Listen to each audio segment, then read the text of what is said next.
3 дена подпредседателот на СДС Оливер Спасовски молчи и не кажува колку решенија за смени се поделени во Министерството за внатрешни работи.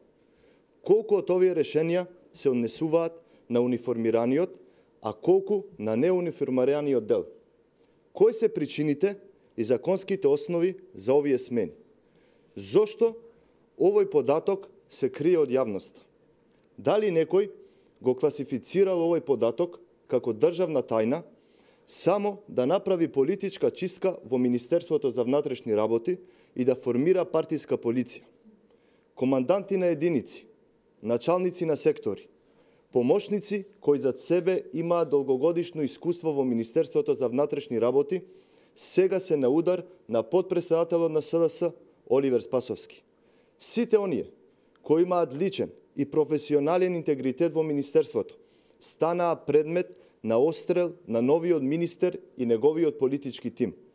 Тие се цел само заради тоа што подпредседателот на СДС се сомнева дека нема да ја злоупотребуваат службената положба и слепо да ги следат и извршуваат политичките нарачки на бихачка. Таргет на подпредседателот на СДС се и сите професионалци кои работеа на докажување на криминалот, на наркодилерите блиски до Заев и партискиот врв на СДС, што изминативе месеци беа откриени и заглавија во затвори за нелегална трговија со наркотици.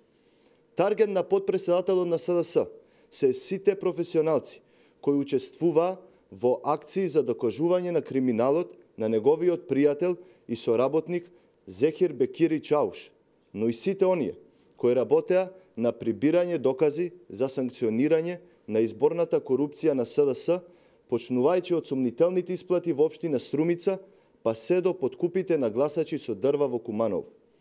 Таргет на подпредседателот на СДС се и професионалците, кои храбро и безкомпромисно работеа и на случаи како Монструм, Планинска бура и Диво населје. Почитувани, ова што сега се прави во Министерството за внатрешни работи е класичен контраудар на мафијата врз полицијата. Одмазда за сите реализирани акции. Главен инспиратор и реализатор на ова одмазда на мафијата е Оливер Спасовски. Тоа што СДС го прави во моментов е брутална партизација на полицијата. Надвор од сите законски норми, надвор од сите реформи, се реализира партиска чистка и поставување на партиски послушници на сите раководни позиции.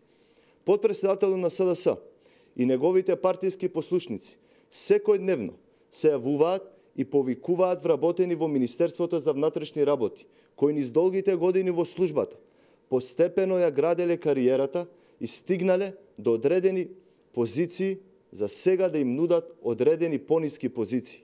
Понудата од СДС е земи или остави. Им нудат пониски места на кои би биле распоредени по собствено барање. Воспротивно на тоа, следат закани дека ќе бидат деградирани и делвавирани и дека нема да може ниту судот да им помогне. Тоа што го прави Оливер Спасовски е целосно незаконски и спротивно на колективниот договор и Законот за внатрешни работи. Формирањето на партиска полиција е целосно неприфатливо и ќе ја наруши безбедноста. Министерството за внатрешни работи не е приватна собственост на СДС.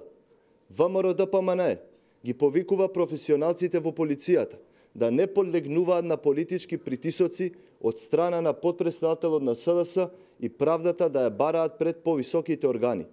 ВМРО-ДПМНЕ ги повикува представниците на меѓународната заедница кои го следат работењето на полицијата навреме да реагираат и да не дозволат ситуацијата да излезе вон контрола. На незаконското работење на Спасовски мора да му се стави крај пред да се предизвикаат посериозни последици. Ви благодарам.